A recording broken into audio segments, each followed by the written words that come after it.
Welcome to Module 5, Geometry and Trigonometry. This topic makes up 5 to 7 questions on the SATs, so it is one of the smaller topics in the math section. Chances are, if you're taking the SAT right now, that you took geometry and trigonometry pretty recently. So some of this should be familiar to you. So there are 6 lessons in this module, and we'll be following the same format of working through 3 different levels in each lesson. So let's start with lesson 1, area and volume.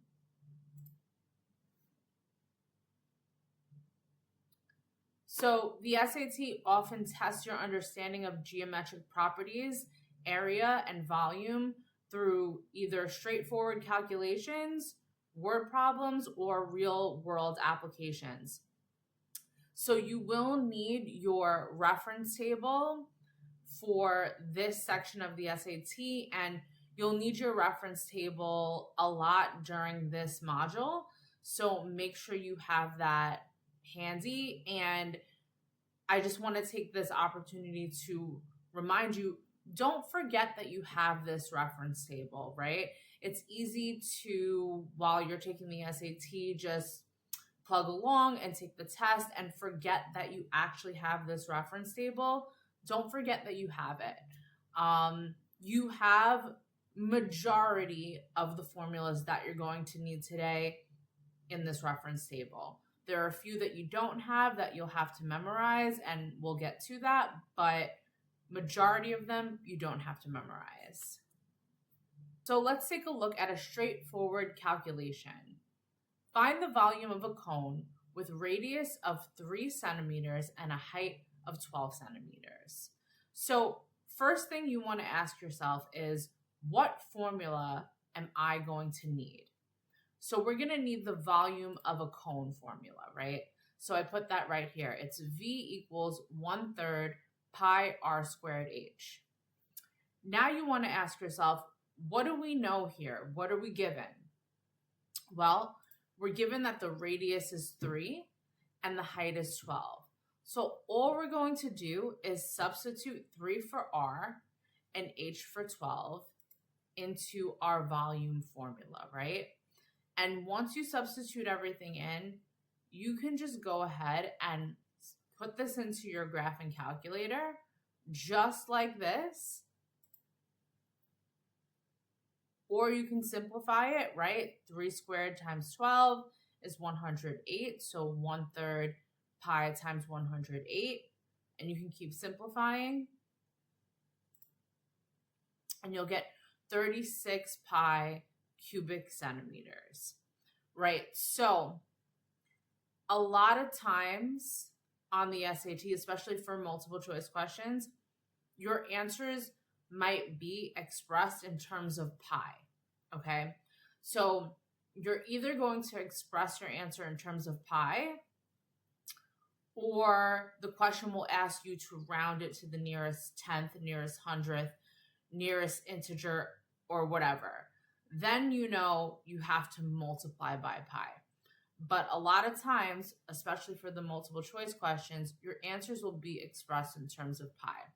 So when your answers are expressed in terms of pi, or you want to express your answer in terms of pi, all you're going to do is multiply every single value in the formula except for pi. You just leave pi out. So how we got 36 pi cubic centimeters is by multiplying 1/3 times 3 squared times 12. So if you wanted to get this number, 36, just put in your calculator 1/3 times 3 squared times 12, right? Just don't forget to use your parentheses properly on the calculator. Please pause this video and work on the Lesson 1, Level 1 problems in the workbook.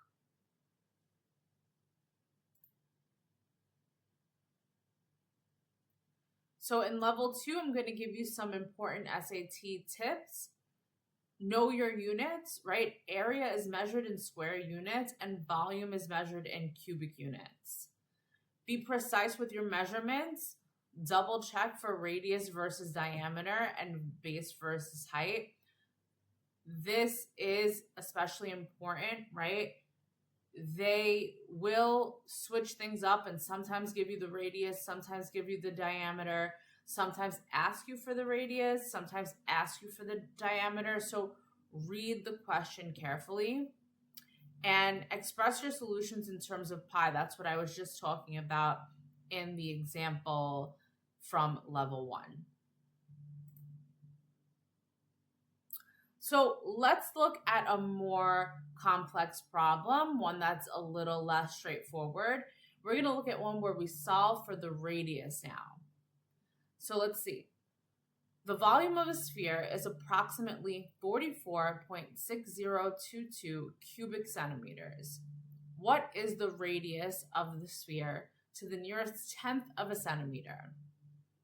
Okay, so they give us the volume of a sphere. So I have the volume of a sphere formula here.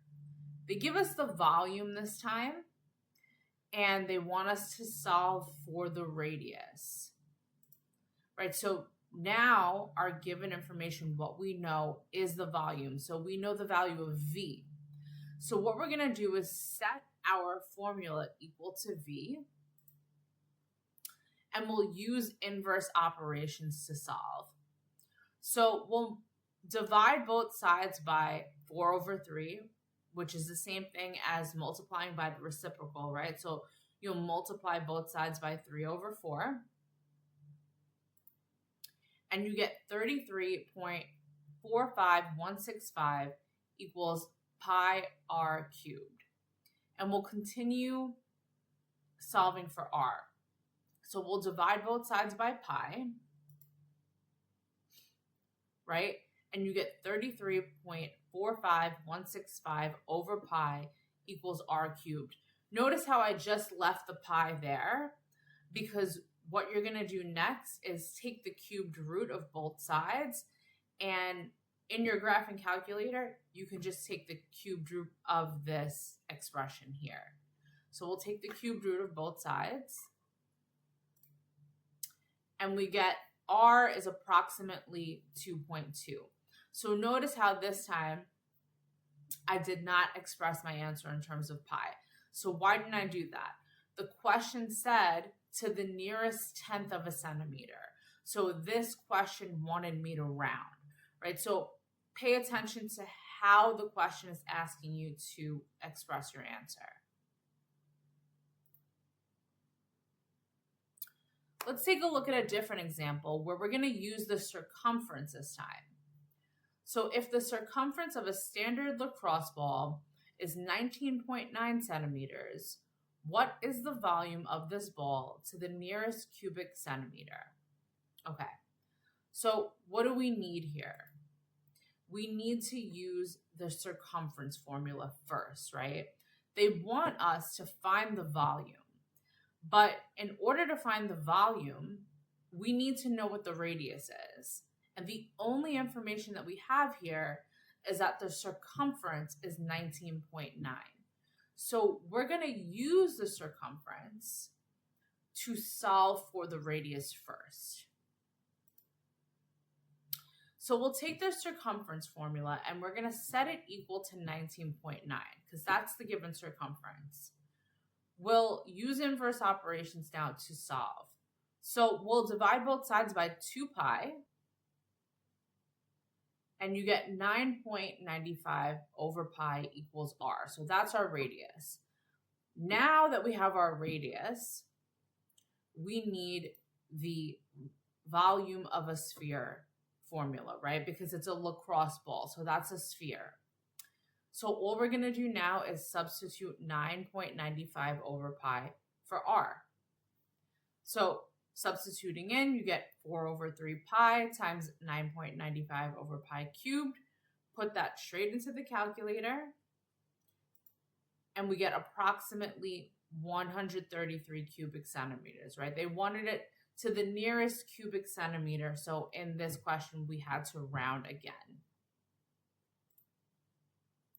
please pause this video and work on the Lesson 1, Level 2 problems in the workbook.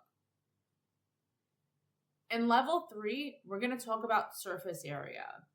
So the surface area of a cylinder and the surface area of a sphere is often necessary in some of these problems, and the reference table does not give you these two formulas. So I have the surface area of a cylinder here, right? That's equal to 2 pi r squared plus 2 pi r h. And the surface area of a sphere is 4 pi r squared. So unfortunately, you do have to know these two formulas, and without them, you won't be able to answer some questions on the SAT. So just make sure that you know these two formulas. So let's take a look at an example. If the surface area of a sphere is represented by 144 pi, what is the volume in terms of pi? Okay, so what formulas do we need here? We need the surface area of a sphere, which is 4 pi r squared, right? They give us the surface area. So again, we can use the surface area now to solve for r, so then we could substitute that into the volume formula. So we'll set the surface area formula equal to 144 pi and use inverse operations to solve for r. So dividing both sides by 4 pi, we get 36 equals r squared. Taking the square root of both sides, we get r equals 6. So our radius is 6. Now we need the volume of a sphere formula. And all we're going to do is substitute 6 for r, right? So 4/3 pi 6 cubed. And they want the answer in terms of pi. So all we're going to do here is multiply 4/3 times 6 cubed and just leave the pi, right? And when you do that, you get 288 pi.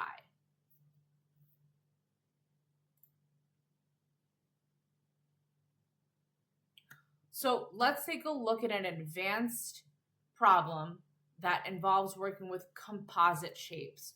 So what are composite shapes? They're shapes that are made up of two or more different shapes. So let's see here. A solid metal prism has a rectangular base with sides 4 inches and 6 inches and a height of 4 inches. A hole in the shape of a cylinder with a radius of 1 inch is drilled through the entire length of the rectangular prism.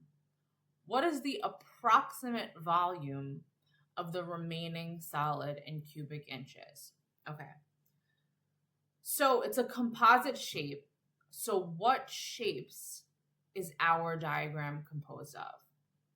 A rectangular prism and a cylinder. So we know that we're going to need those two formulas. We need the volume of a rectangular prism, which is length times width times height, and the volume of a cylinder, which is pi r squared h. So let's just find the volume of each first. So the volume of the rectangular prism is 6 times 4 times 4, right? That's your length times width times height. And that comes out to 96 cubic inches. Now for the cylinder, it's pi 1 squared 6, which is 6 pi cubic inches. So now what do we do with these two volumes? We have the volume of each of them.